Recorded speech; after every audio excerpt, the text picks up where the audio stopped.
सहनाववतु सहनौ भुनक्तु सह वीर्यं करवावहै तेजस्विनावधीतमस्तु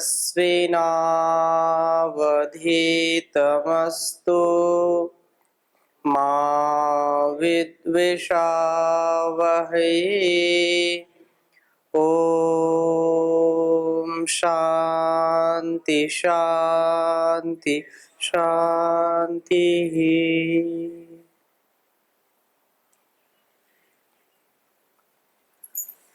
वैदिक जीवन पद्धति में हम चर्चा कर रहे हैं पंच महायज्ञों के अंतर्गत अतिथि यज्ञ।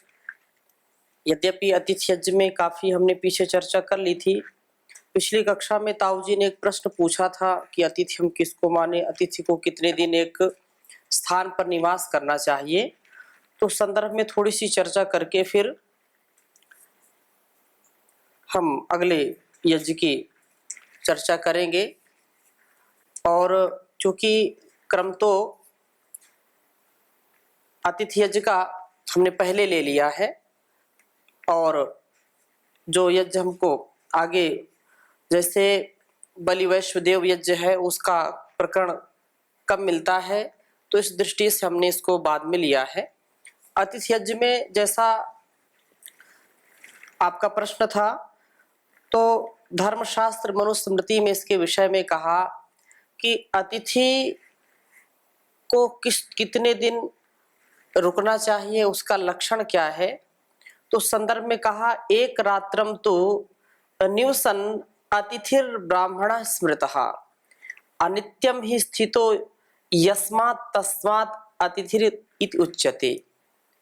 कि एक रात्रम तो न्यूसन, जो एक ही रात्रि तक पराये घर में रहे, एक ही रात्रि तक पराये घर में रहे, वह ब्राह्मण, वह विद्वान व्यक्ति अतिथि स्मृतः अतिथि कहा गया है। यस्मात् अतिथि स्मृतः अतिथि कहा गया है ही यस्मात् अनित्यम स्थितः। तो महाभारत भी इस बात को कहता है कि जिस कारण से थोड़े समय के लिए वो ठहरता है, अर्थात जिसका आना अनिश्चित होता है, इसी कारण से उसे अतिथि इति उच्यते, अतिथि कहा जाता है। जिसके आगमन का कोई नियत समय ना हो, तिथि ना हो, और जो निश्चित रूप से कोई फिक्स करके नहीं आता। जैसे आजकल तो लोग फिक्स करके आते हैं, पहले से पहले आमंत्रण या फोन के द्वारा सूचित कर देते हैं, तो वो अतिथि कहला सकते हैं या नहीं, इसको तो विचार करना पड़ेगा आगे, और इस संदर्भ से आपको स्पष्टता हो जाएगी। अतिथि वही कहलाता है स्थिति भी जिसकी अनियत हो। स्थिति स्था गतिर निवृत्तौ, पाणिनि की धातु जो बनाई है, स्था माने ठहरना, स्था तिष्ठति, लेकिन जिसके स्थिति का भी निर्धारण ना हो, ठहरने का भी कोई निर्धारण ना हो, तो वो अतिथि कहलाता है। अतिथि यज्ञ का अधिकारी वही होता है जो विद्वान हो एवं जिसका आना जाना और ठहरना अनियत हो, वह चाहे किसी वर्ण का हो, उसकी सेवा करना यह एक श्रेष्ठ कर्म है। अतिथि कौन नहीं होते हैं, इसके संदर्भ में भी अब बात थोड़ी सी और स्पष्ट हो जाएगी। कुछ चीजें हमको सीधे उदाहरण देने पर समझ में आती हैं, कुछ चीजें उल्टा उदाहरण देने पर समझ में आती बातें। अतिथि कौन नहीं होते हैं, तो कहा कि नैक ग्रामीणम अतिथिम विप्रम सांगतिकम तथा उपस्थितम गृहे विद्याद भार्या यत्राग्नयो वापि वा, यत्राग्नयो वापि वा, अर्थात यत्र भार्या अपि वा अग्नयः, जिसके घर में पत्नी हो और पंच यज्ञों की अग्नि जहां प्रज्वलित रहती हो, अथवा जहां पाकाग्नि प्रज्वलित होती हो, ऐसे घर में एक ग्रामीणम तथा सांगतिकम विप्रम गृहे उपस्थितम, एक गांव में रहने वाला तथा साथ रहा मित्र विद्वान आदि घर में आए हुए हो तो अतिथिम न विद्यात, उसे अतिथि के रूप में न समझें। जो एक ही गांव में रहता हो, मित्र हो, अंग संग रहने वाला हो, और जहां पत्नी हो, पंच महायज्ञों का अनुष्ठान हो, वहां निरंतर जो लोग रहते हैं उनको अतिथि नहीं समझना चाहिए, अतिथि के रूप में उनको न जाने। और क्या कही बात, उपासते ये गृहस्था पर पाकम बुद्धयः तेन ते प्रेत्य पशुताम व्रजन्त्यन्नादि दायिनाम। अब जो कल हमने चर्चा की थी वही बात महर्षि मनु लिख रहे हैं यहाँ पर कि ये गृहस्था, जो गृहस्थ हैं, पर पाकम उपासते, दूसरों के घर में बने भोजन को खाने पीने की प्रवृत्ति रख रहे हैं, जो है केवल उदर पूर्ति के लिए, केवल रसना के लिए जाते हैं, दूसरों के घर में अच्छे अच्छे स्वादिष्ट भोजन करने की जिनकी प्रवृत्ति है, और उनको कुछ समाज से, कुछ राष्ट्र से, कुछ धर्म से कुछ लेना देना नहीं है। जो भोजन भट्ट हैं, जो केवल पेट भरने के लिए दूसरों के घर जाते हैं, वे अतिथि ना समझे जाएं। इसलिए कहा तेन, और क्या कहा, इत्ते अबुद्धयः, न बुद्धि जिसके बुद्धि ने, क्या है, अबुद्धया, येषाम न बुद्धया वर्तन्ते न बुद्धया सन्ति, बुद्धियां जिनके पास नहीं है, जो अल्पज्ञ हैं, ऐसे अविवेकी अबुद्धि वे बुद्धिहीन तेन उस पर भोजन के लोभ में संस्कारों के कारण प्रेत्य पुनर्जन्मों में अन्नादि दायिनाम पशुताम व्रजंती, अन्न भोजन देने वालों के पशु बनते हैं। यदि, ये बहुत बड़ी बात है, कुछ लोग केवल इसी चक्कर में रहते हैं कि कहाँ जाया जाए, कहाँ किसी के घर का आतिथ्य जो है मिले हमको, कहाँ बढ़िया जो है व्यंजन मिले, हलवा पूरी गरम गरम, है कहाँ जो है मटर पनीर छोला मिले। तो कुछ लोग केवल इसी चक्कर में रहते हैं, वो घूम घूम कर केवल खाते पीते रहते हैं, तो उनको अतिथि न समझा जाए। ये बात कही है कि अगर ऐसा, अब वो जो ऐसा कर रहे हैं कि किसी के मन में ऐसा है और ऐसी प्रवृत्ति है, तो उनको भी सावधान हो जाना चाहिए। महर्षि मनु कहते हैं कि वे ऐसा करते हैं इस जीवन में, तो अगले जन्म में वो उन्हीं के पशु बन जाते हैं, उन्हीं घर में कुत्ते बन जाएंगे, बिल्ली बन जाएंगे, क्योंकि वो पर अन्न, दूसरों के भोजन के लिए वो लालायित रहते हैं। जैसे कुत्ते को कितना मारो लेकिन उसको रोटी खिलाते रहो तो वो तुम्हारे पास ही आएगा, आता है कि नहीं आता। तो वो जो है अन्न भोजन देने वालों के पशु बनते हैं, अर्थात जन्म जन्मांतर में पशु जन्म पाते हैं और दूसरों के दिए खाद्य पर वो निर्भर रहते हैं। तो ऐसा समझना चाहिए। महर्षि मनु के इस श्लोक को महर्षि देवदयानंद उसका अर्थ करते हुए लिखते हैं कि यदि गृहस्थ होकर के पराये घर में भोजन आदि की इच्छा करते हैं तो वे बुद्धिहीन गृहस्थ अन्न के प्रति ग्रह रूप पाप करके जन्म जन्मांतर में अन्न आदि के दाताओं के पशु बनते हैं, क्योंकि अन्य से अन्न आदि का ग्रहण करना अतिथियों का काम है, गृहस्थियों का नहीं।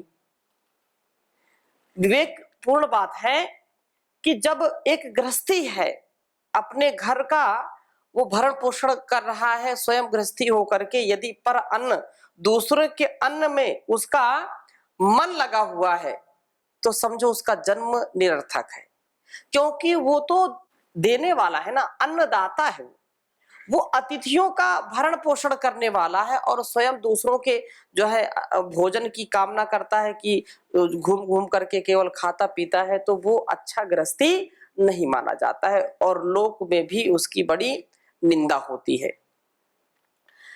इसलिए इसको हमको समझना चाहिए।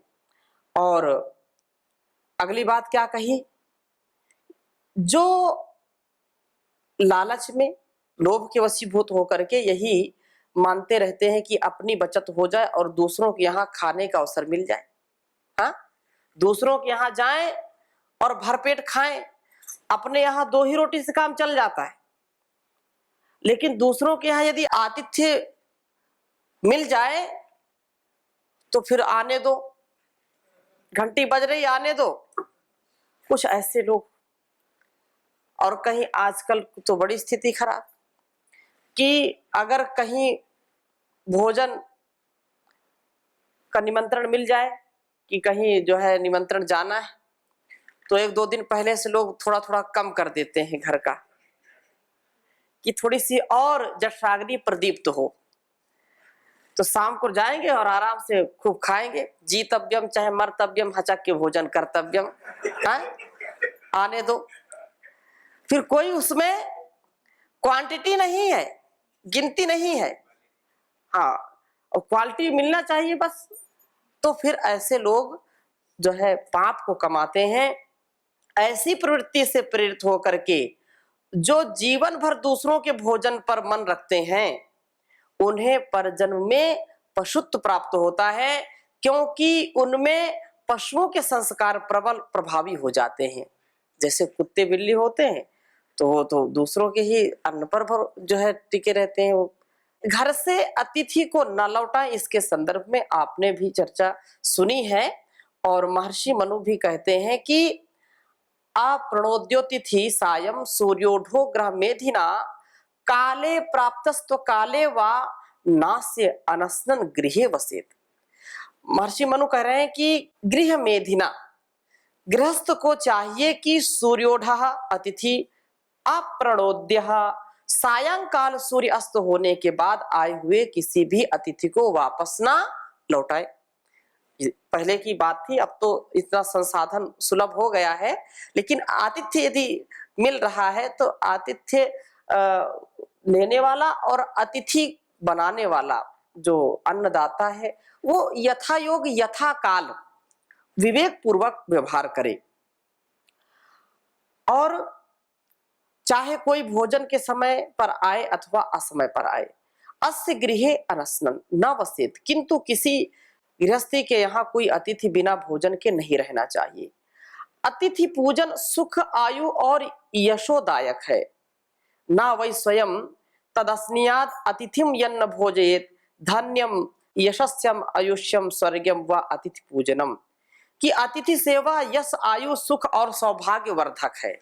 अतिथि की सेवा जिस प्रकार से अभिवादनशीलस्य नित्यम वृद्धोपसेविना चत्वारि तस्य वर्धन्ते आयुर्विद्या यशो बलम की चर्चा हम सुनते हैं, वैसे ही अतिथि की सेवा करने से भी, अभिवादन जैसे करते हैं तो यश विद्या आयु बल बढ़ता है, वैसे ही अतिथि की सेवा करने से भी हमारी ये चीजें बढ़ जाती हैं। विद्वान धार्मिक सद्गुण संपन्न अतिथियों की सेवा करने से यश मिलता है, उनके सानिध्य में अच्छे आचरण की, धर्म की श्रेष्ठ गुणों की शिक्षा से सौभाग्य और सुख बढ़ते हैं, ऐसा हमको समझना चाहिए। इसलिए ये बात कही है जी। हमारा इलाका थोड़ा मीठे का है। अच्छा। तो एक बार हम छोटे छोटे थे, 13-14 साल का था उस समय में जी। तो किसी की शादी में गए थे। तो जैसे अब 20-21 साल के जवान हो जाते जो व्यायाम उम आदि करते हैं, तो वहाँ हम शादी में गए तो हमने एक साइड में खड़े होकर भोजन करने लगे जी। तो एक बूढ़ा आया, चिल्लाने लग गया आते ही, बोले अरे ये क्या किया, ये 8-10 जवान खड़े, परात को गर्म कर लो, ये तो सारी आधी की आधी हटा देंगे, इसको बाकी क्या खाएंगे। तो रसगुल्लू पे 8-8 10-10 आदमी एक ही प्लेट पर लग जाते, तो वो भोजन बटी होते हैं। हाँ, इसीलिए तो कहा कि वो अतिथि नहीं है वो कई ऐसे प्रसंगों में, ऐसे अवसरों पर कुछ लोग ऐसे हो ही जाते, आ ही जाते हैं। तो उसमें गर्म करना चाहिए मिठाई विठाई को, या ठंडी खिला दे। ये तो विवेक के ऊपर निर्भर करता है कि यथा योग्य व्यवहार करना चाहिए। नहीं बेचारे को, उसकी तो आदमी की बेइज्जती हो जाएगी। हाँ हाँ, कुछ लोग ऐसे होते ही हैं, ये समाज में ऐसा होता है। 20-20 30-30 रसगुल्ले खा जाता 20 है एक 20 आदमी, 30 30 की कोई गिनती नहीं। गिनती नहीं होती। कई ऐसे होते कि 100 रसगुल्ले भी खा जाते हैं, 100 रसगुल्ले। हाँ, अ, ये मैंने तो प्रत्यक्ष देखा एक, उस समय, डोंगा सिस्टम चलता था। जी, उस समय मैं कक्षा 5वीं में पढ़ रहा था और एक किसी ने शर्त लगाई, कितने रसगुल्ले खा सकते हैं। तो उसने 130 रसगुल्ले तक खा लिए थे, 130 रसगुल्ले। अब वो थोड़ा सा पहलवान भी था, लेकिन ये, अब कई लोग ऐसे भी, परम पूज्य गुरु जी कई बार बताते हैं, बड़े बड़े सन्यासी, उनको जितना आवश्यक था उतना तो खिला दिया जाता था, लेकिन वो कई बार, जो लोग बोलते और लीजिए महाराज, और लीजिए, और लीजिए महाराज। अब फिर महाराज जी बैठ गए, ठीक है आने दो महाराज, खिलाओ। तो 3-3 4-4 5-5 लीटर दूध पी जाते थे। हो सकता है 1-2 गिलास में हो जाए, लेकिन महाराज थोड़ा सा और लीजिए। अब कोई जो है चिढ़ाने के लिए भी बोल देते हैं, तो फिर आने दो। तो इसमें ये तो सामर्थ्य जिस प्रकार से व्यक्ति बढ़ाता है वो बढ़ता रहता है, ठीक है। निद्रा, भूख और जो है काम वासना, जितना हम बढ़ाएंगे उतना बढ़ेगी, जितना हम सोएंगे उतनी नींद आएगी, ठीक है। और जितनी हम भूख, जो खाने की आदत है, कम करेंगे तो कम हो वो जाएगी। कम करने का तात्पर्य ये है कि जो संतुलित है हमारे लिए, जो संतुलित। आवश्यक है। कम का तात्पर्य इतना, ये इतना कम भी नहीं कि बिल्कुल नहीं खाना, तो फिर जो है। जी ओम स्वामी जी, जी मैं ये पूछ रहा था, जैसे हम अब भी और बचपन में भी मतलब अपने रिश्तेदारी में घूमने जाते हैं, मामा जी के, फुआ जी के, जी। वहाँ 1-1 महीने तक रहते हैं, तो इसका तात्पर्य तो ये है आप कि अतिथि नहीं है, आप अतिथि बन करके नहीं गए। हाँ, वो तो ठीक है, वो संबंध है, रिश्तेदारी तो है। हम दूसरे के घर पे 1-1 महीने तक रहे तो अब हम पशु बनेंगे? इसमें चिंता की बात नहीं है। ये तो जो संबंध होते हैं वो बहुत महनीय होते हैं। एक संतान को पुष्पित पल्लवित करने के लिए, उसको संस्कारित करने के लिए कितने लोग अपना सामर्थ्य लगाते हैं। जब बच्चा जन्म लेता है, बालक हो या बालिका, तो घर में कितने लोग उसको जो है पालते पोसते हैं, माता पिता, हैं, ताई चाचा, दादा दादी, कितना पालते हैं। केवल एक ही घर से नहीं, फिर वो दूसरों के नाना नानी के यहाँ जाता है, मामा मामी के यहाँ जाता है, वहां से कितने उसको संस्कार मिलते हैं। तो ये तो एक सामाजिक व्यवस्था है। लेकिन वो अतिथि जो शास्त्रीय संदर्भ है, वो अतिथि नहीं है, वो तो एक रिश्तेदारी में गया, संबंध में गया, संबंधी है वो। और उन सगे संबंध में रहना कोई पाप नहीं है। लेकिन आप जब बचपन में गए तो वहां खाने के लिए गए थे क्या? नहीं। नहीं गए थे, क्योंकि इतना वहां उस समय विवेक नहीं होता है। और जैसे जैसे हमारा आयुष्य बढ़ता है, हमारा जो है कार्य क्षेत्र भी बढ़ता रहता है। अब कोई आपसे बोले, अब तो यहाँ गुरुकुल में आ गए आप, अब कोई आपसे कोई बाहरी व्यक्ति भी है, उसको जब जैसे बढ़ जाएगा, उसको बोलो कि आप जा करके 1-2 महीने रह के आओ, आप 10 दिन भी नहीं रुकोगे वहां पर, है। तो ये अलग वार्ता हो गई। जी वो जी स्वामी जी, हमारा प्रश्न था कि जैसे आपने बताया 1 रात्रि तक अतिथि माना जाता है, तो उसमें कुछ ऐसा भी है कि कोई लक्ष्य के साथ आए अतिथि 1 रात्रि? उसका उत्तर तो मैंने पिछली कक्षा में दिया था ना। लक्ष्य विशेष है, कोई अनुष्ठान कर रहा है, किसी कार्यक्रम में गया है, तो वो देश काल परिस्थिति अलग है, ठीक है ना। तो सुनिश्चित है उसका, वो सुनिश्चित काल के लिए गया है, तो वहां एक वक्ता के रूप में गया है, एक जो है अनुष्ठानकर्ता के रूप में गया है, वो अलग बात हो गई। लेकिन एक अतिथि का जो यहाँ पर संदर्भ दिया है, तो अतिथि तो 1 रात्रि तक का ही विशेष माना जाता है। जैसे कई बार वैसे मिलने के लिए चले जाते हैं तो अतिथि माना, उसमें तो कोई विशेष लक्ष्य भी नहीं है ऐसा? हाँ, मिलने के लिए गया है तो कोई निकल रहा, मिल रहा तो ठीक, उसको आतिथ्य तो करना चाहिए। अतिथि है वो, यदि विद्वान है वो, ठीक है। स्वामी जी प्रणाम जी जी। एज पर भी इसका प्रभाव पड़ता है? जब मैंने उदाहरण दिया ना, यदि आप बाल्यकाल में है, आपका बचपना है, तो उस समय आप यदि किसी संबंधी के यहाँ जाते हैं, तो वो एक अतिथि नहीं है, वो तो एक संबंध के रूप में आया है। हाँ, यदि आप बहुत विद्वान हैं और आप किसी के घर जाते हैं अनुष्ठान के लिए या आप उपदेश करते हैं, आपका वो सत्कार करता है, तो वो अतिथि हो गए फिर, ठीक है ना? किसी जो है रिश्तेदार के यहाँ गए तो उस समय एज का प्रभाव क्या वहाँ, जब छोटा हो बड़ा हो एक ही बात है। जैसे बालक अवस्था जो होता है उनको अतिथि नहीं माना जाता, युवा अवस्था से लेकर प्रौढ़ अवस्था तक जो है उनको अतिथि मान सकते हैं, पर बालक को नहीं ऐसा मानते। नहीं, मैंने आप अभी मैंने नचिकेता और यमाचार्य की बात आपको बताई, वो तो बालक ही थे ना, लेकिन वो विशेष थे और वो तप की भट्टी में तपे थे, विद्वान थे, तपस्वी थे, इसलिए उनको अतिथि माना। ठीक है, विशेष प्रयोजन से गए थे वो। स्वामी जी प्रणाम। जी प्रणाम।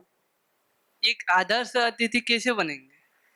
एक आदर्श अतिथि बनने के लिए ये हमको कल्पना करनी चाहिए और ऐसा संकल्प हमको करना चाहिए कि हम जहाँ भी जाएं उस घर का कल्याण कर सकें।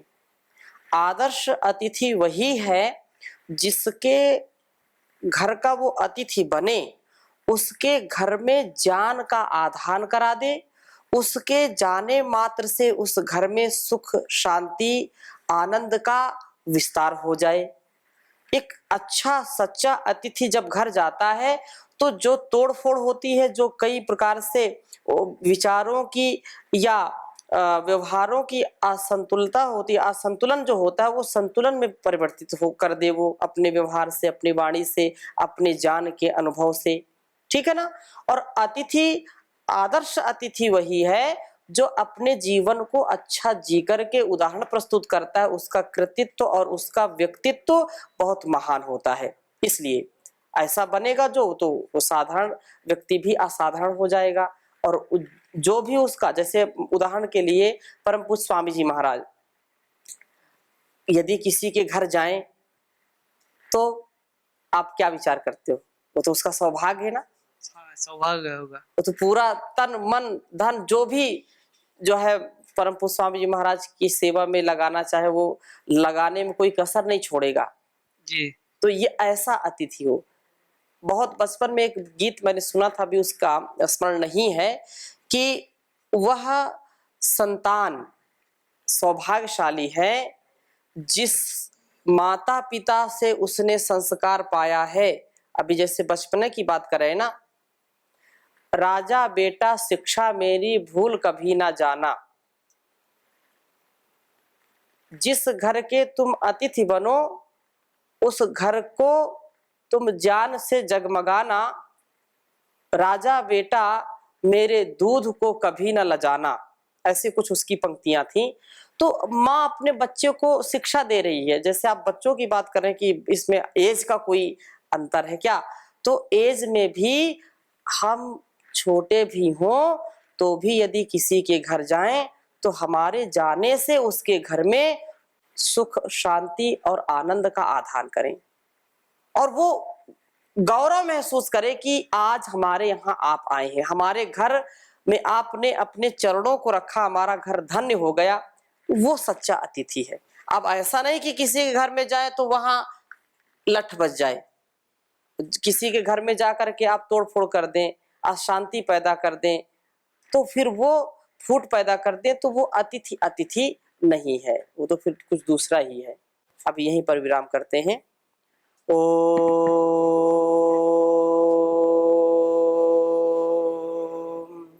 शांति शांति शांति।